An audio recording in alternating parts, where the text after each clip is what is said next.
That was Yeah. so illuminating. That was wild. I feel like almost like an alignment back to a part of me that I haven't felt aligned to in a long time. Wow. Isn't that weird? Well, I'm really happy that I could give Yeah, that look to at you. that. Okay.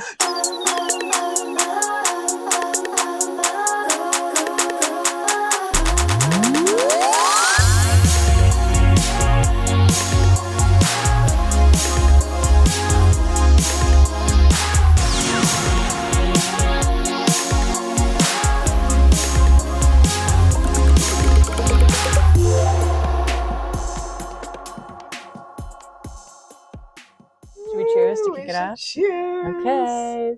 Mystery cheers. Mystery. Welcome back to another episode of Moms Off Script. I'm Meg. And I'm Mere, and I have no idea what we're about to do. Oh my god, it's going to be so much fun. Meg texted me today and was like, I prepped an episode and I'm not telling you what it is. So just wait. You are going in blind.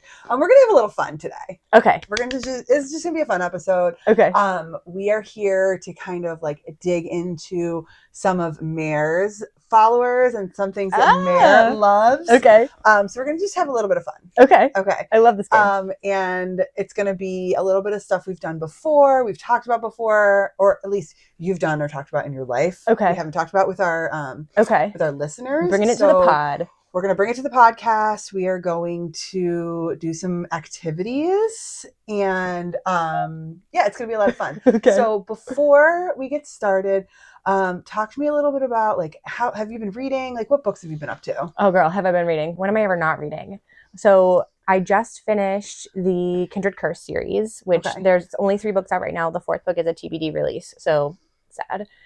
But I just finished those and I just picked up another book. What was it called? A Tongue So Sweet and Deadly. And it's part of the Compelling Fates saga. Oh, fantastic. So I'm really excited about this. It was a recommendation from one of my followers on TikTok. Love that. Yes. Love that. So shout out to her. And she knows who she is. But I feel like I've read all the big romantasy go-tos, which that is my favorite. So I'm excited to try something a little different. I love that. Well, I am almost done with my 6th audiobook of the year. Yeah, girl. I'm just about wrapping up with Mockingjay, which I know. Yes, you've been on that little journey. On the little Hunger Games, rereading that. Mm-hmm. And it's so interesting to listen to now that I've read the prequels and I've never reread the books. Mm-hmm. And now knowing what's about to happen, it's you read so much more. So different. It's a more like fuller reread, experience. Like a storyline like that. Yes. I love a reread. Yeah. I reread all the time. I'm such a nostalgic reader. Yeah. Have you ever reread Harry Potter? Have I ever reread Harry Potter? Probably dozens of times. Really? Yes. Oh my goodness. Easily. That's crazy. And I can't wait to read it to my children. I've also reread I reread Throne of Glass recently and the ACOTAR series recently. I read Throne of Glass when I was Teddy had just been born. So when I was up breastfeeding all night, anytime I was up breastfeeding in the middle of the night, I was reading that book. So it's such a nostalgic book for like that time for me. Yeah. And if you've read those, you know they're like super emotional. So I'm like in my postpartum like state breastfeeding and like reading and sobbing about Manon and 13. I know nothing. References the fandom will know. Yeah, I got nothing. Speaking of books, Mm-hmm. things you've reread, things that you like. Tonight we are going to talk about Harry Potter. So how long do we have? Aren't we supposed to only have short episodes? Yeah, but that's okay because we are going to really get into it. Okay. We're going to have a little bit of fun with our listeners and with each other. Yeah.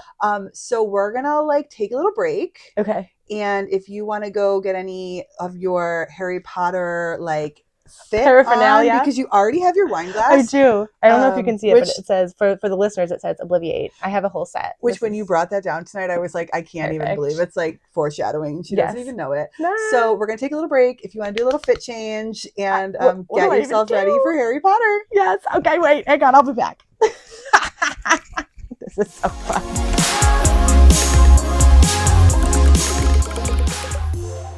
Okay, so I went and got my favorite Harry Potter sweatshirt. All right, so people who know me know I love a subtle nerd moment. Like, just glancing quickly at the sweatshirt, you would not be like, oh, it's Harry Potter. Correct. Right? But if you look closely, it says Forbidden Forest National Park. Love it. Which is the forest outside of Hogwarts. And there's just like some nature on it. So if you didn't know any better, you might just think I was a very outdoorsy person. Love it. I'm not. But if you know what it is, like if you know, you know. And I love stuff like this. I also brought down my custom wand. You have a custom wand? This is a custom wand, and I will describe it for those listening. This is it's like mostly kind of greenish wood. It has kind of a twisted, tapered point, and then the handle fits my hand like almost perfectly, and it has my initials MF engraved in the handle, like right where my thumb goes. That's amazing. So this was a gift from my husband. I don't remember which birthday it was, but we went down to a wand shop in Connecticut where they have 150 different kinds of wood, and you go and you describe yourself and your personality and all of that, and he picks a wood based on your description, and then he shapes it to your liking, and I got to like try it and refine it while it was there. And yeah, this is my custom wand. That's so unique to me. And then I also brought down my illustrated edition of Harry Potter and the Sorcerer's Stone, which is what I will read to my children when they are of age to read them. Oh my gosh. So we saw these a couple weeks ago in the Harry Potter store in New York. They're really gorgeous. Now the mood has been set. I'm in nerd mode. I know. And this is my truest essence. I know. And I hope that we are not disappointed in what we're about to do. So the next activity, and I know you have already done this activity. Okay. But we're going to do it together. Okay. We're going to take the sorting hat quiz together. Okay. Now, I'm sure that we both, you know at least what you are. I know what I am. I know what you are. I am. Yeah. I'm going to preface this. I've only ever watched the movies. I have only ever watched each movie once. Shame. It took me till I was in my mid-30s to watch them. This is fine. I'm accepting of this. And you're going to read them to your son. So I am going to read them. I think that it might be my next audiobook. Like, I love that plan. Yeah, I think you should preview it before you read them to him. Because, Alan, my husband, said he just read them for the first time within the last 2 or 3 years. Yeah. He read them all. He couldn't put them down. And he said they're so much better than the movies. They are. Which, is the case with most books. Yes.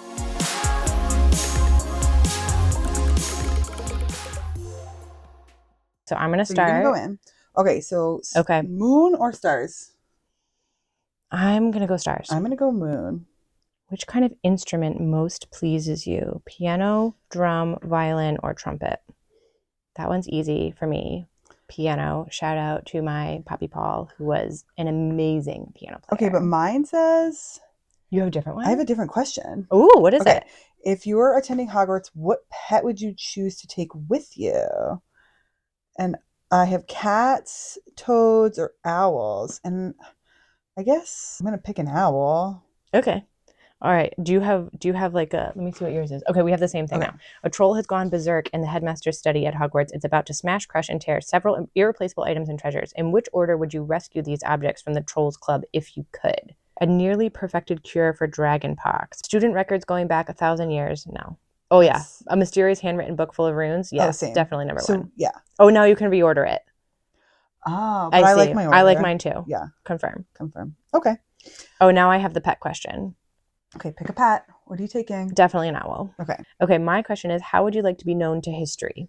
The great, the wise, the bold, or the good? That's a tough one. That is a tough one. I was hoping for like the kind as a choice, but that wasn't there. The good was there. Not the great. I'm between bold and good. Yeah? Good. That's my true essence. Probably. Yeah. Is this which power you have? No. What are you most looking forward to learning at Hogwarts? About a magical creature and how to befriend them. Flying on a broomstick. I don't know how to say these words. Apparition and disapparition. Such a muggle. I know, I am a muggle. Secrets out about the castle, transfiguration, hexes and jinxes. Every area of magic I can. That's me. That's you. You just want to do everything. Jack of all trades, master of none. I'm very similar in that regard. Okay, mine is, if you could have any power, which would you choose? The power to read minds, to change the past, invisibility, speak to animals, strength, or change your appearance at will. Ooh. This is a tough one because I was really hoping for like unassisted flight or teleportation, and that's definitely what I would pick. Yeah. But what are we going with? I think I gotta go read minds. Okay. Yeah, because I wouldn't want to change the past. Invisibility. I like attention too much. Animals, That's strength. true. Yeah. And changing my appearance, no. I like what I look like. So we're going to go with power to read minds. Okay. Now I have black or white. I don't have that. I'm gonna do mine next. Okay, go ahead. Okay. So after you died, what would you most like people to do when they hear your name? Okay. Ask for more stories about your adventures. Miss you but smile. That's cute. That is cute. Think with admiration of your achievements. I don't care what people think of me after I'm dead. It's what they think of me while I'm alive that counts. Well, that's not me. No. I don't know. I feel like I really want to say think of me with admiration for your achievements, but I also really like miss you but smile. What feels right in your soul? Think with admiration about my achievements. Do it. That's me. All right. For black and white, I'm picking white.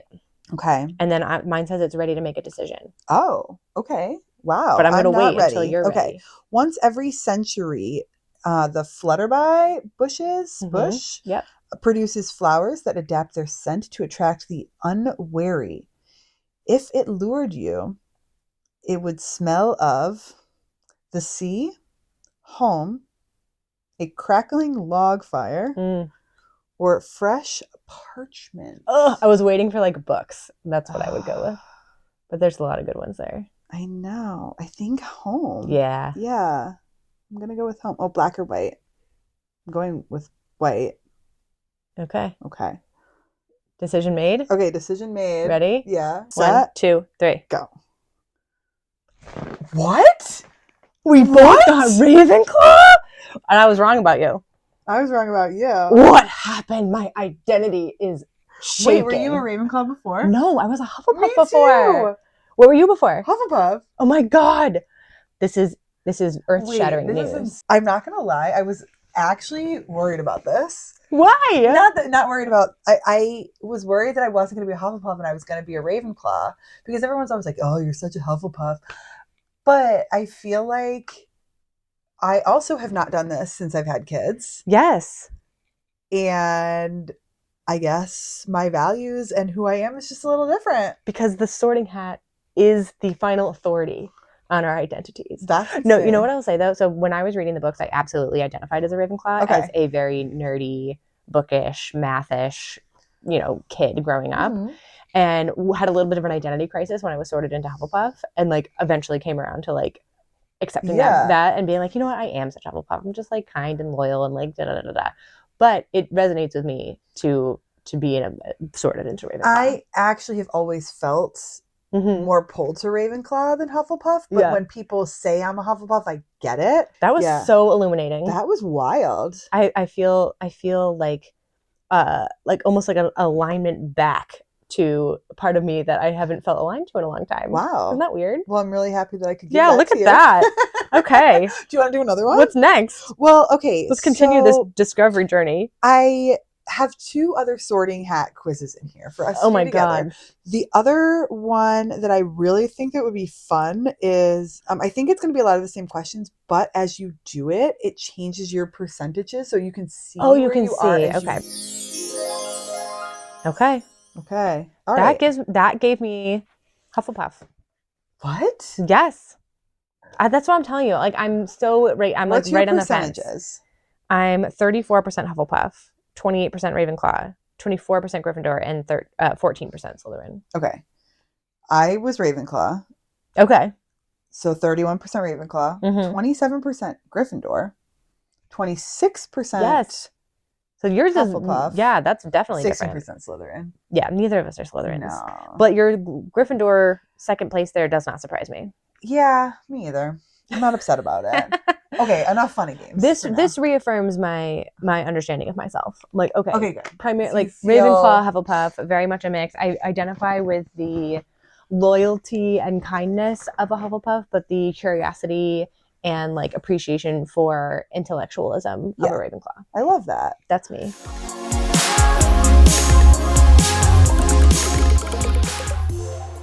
When you first read, how old were you when you read the Harry Potter books the first time? I was like Harry's age. I was like 10 or 11. Okay. I think I was maybe a little older than that. But then I was reading them as they came out. Like I was in that generation that like went to the midnight releases. Yeah. Okay. Do you remember like how they made you feel or like what like it evoked in you?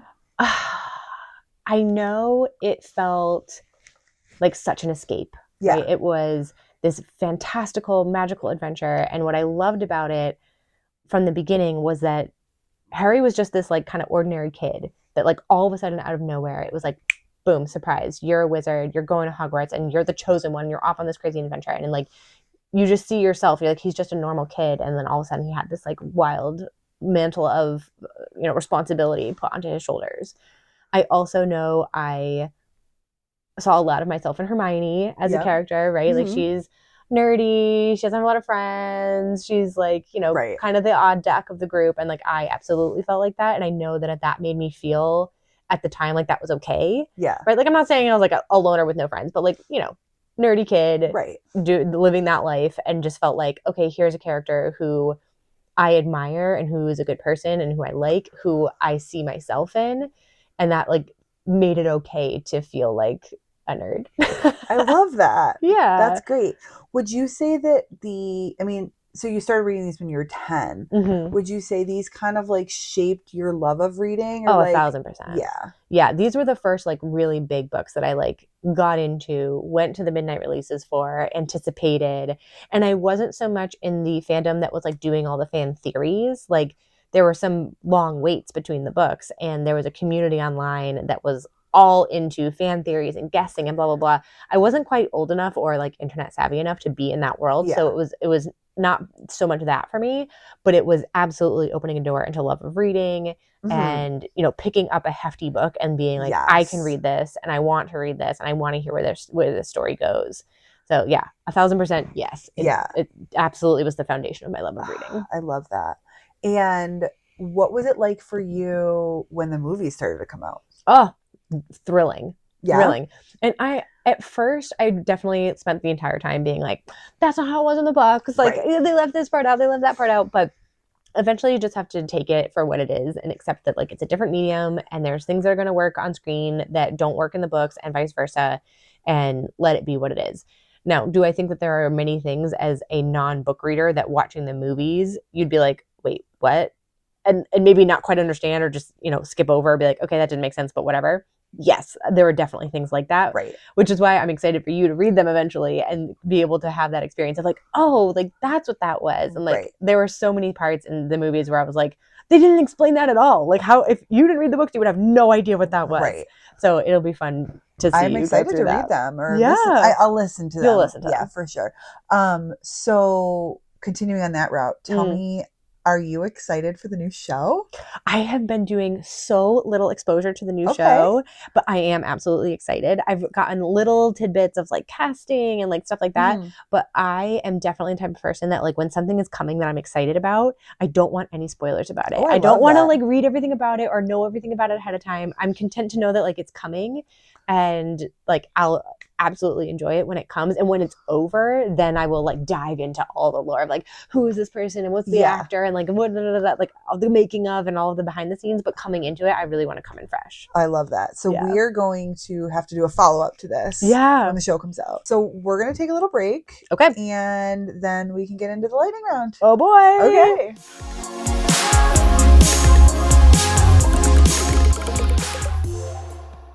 Okay, welcome back, guys. It is Mare's favorite part of the podcast, the lightning round, and she loves being on that side of it. This is the only one I may feel prepared for. Okay. Would you like a fun fact? Okay. I did Harry Potter trivia once, like pub trivia, and I got a perfect score by myself. I believe that. I had a group of people, but they all just watched me do it. I believe that. Okay, before we get into the lightning round, I have something for you. Oh my God. Now. You always have goodies for me. I need to start returning the favor. Can you tell what my love language is? Yes. Okay, I'm going to give you this. Okay. I got these for us. I got these before we did the starting hat because I thought I knew what we were. But they are a testament to our pre-motherhood journey because this is what we were prior. I love it. So these are, for our listeners, these are Hufflepuff little pocket mirrors. Little compacts. These are so cute. And they've got the H on the front with the badger. We are now Ravenclaws, but we can always remember our Hufflepuff roots. I'm both. Both. I identify as both for sure. And I think that people will not believe me when I say I'm a Ravenclaw. So. I think as a mom, I'm a Hufflepuff. Yeah. I don't know what I am, honestly. Like when I'm parenting, I'm like trying to channel my Hufflepuff. Okay. I love that. If I'm like not parenting, if I'm like at work, I'm more of a Ravenclaw. Yeah. Well, now when you get ready for the podcast, you can always remember that at one point in your life, or deep down in your soul, you're a Hufflepuff. And yes. You can, make sure you're looking good. I'm always looking good. You are. That's true. That's true. That's true. Okay. Lightning round. All right, I'm ready. Okay. Which of the Hogwarts school subjects would you like to study the most? Transfiguration. Which of the Deadly Hallows would you choose? The invisibility cloak. Would you rather be a keeper or a beater? Probably a beater. Okay. Yeah. What is the first spell you would learn? Does disapparition count? An apparition? That's probably too advanced. I'm going to be cheesy and say Expelliarmus. Of course you are. Best friend, Ron or Hermione? Oh, Hermione. Going into battle, who would you want on your side, Dobby or Snape? Oh, Snape. Sorry, Dobby. Love you, but yeah. Would you rather spend a day at Hogsmeade's Village or Diagon Alley? Diagon Alley. Would you rather be roommates with Draco Malfoy or Lavender Brown? I'm trying not to let fanfic world infiltrate my brain, but I'm going to go Draco. Okay. And best character in the entire series? Hermione. And which one was your favorite book? The third one. Which was? Prisoner of Azkaban. Fantastic. Yay! Yay! Favorite lightning round. Easiest lightning round ever. Lightning round. And that is a wrap on the Harry Potter episode. This was so fun. I had an absolute blast. I don't know how I'm going to return the favor for you because this was so fun. Good. I'm glad you had fun. Thank you for joining us for Moms Off Script for this episode. Want to plug our socials? I do. You can check us out on Instagram and TikTok. We are Moms Off Script, MOMSOFFSCRIPT, and momsoffscript@gmail.com. So check us out on our socials. Send us an email with your comments, your thoughts, your suggestions. Let us know what house you're in, what house you think we're in. We want to read all your Harry Potter houses. I will read every Harry Potter fan mail that we get. Multiple times. One? Yes. Okay, great. And respond to every single one. Tell us if you think we got the houses right. Yeah, let us know what you think. Yeah. You guys know us by now. Yeah, for sure. For sure. All right, you guys, we will catch you next time. Bye. Bye. That was the best thing ever. Moms Off Script is created, designed, filmed, edited, and produced by Megg Abelein and Meredith Finch. Music by Matt Beebe. Photography by Michelle Montineri. Graphic design by Alexia Dulieu, and production consultants Nick DiVasta and DiCicco.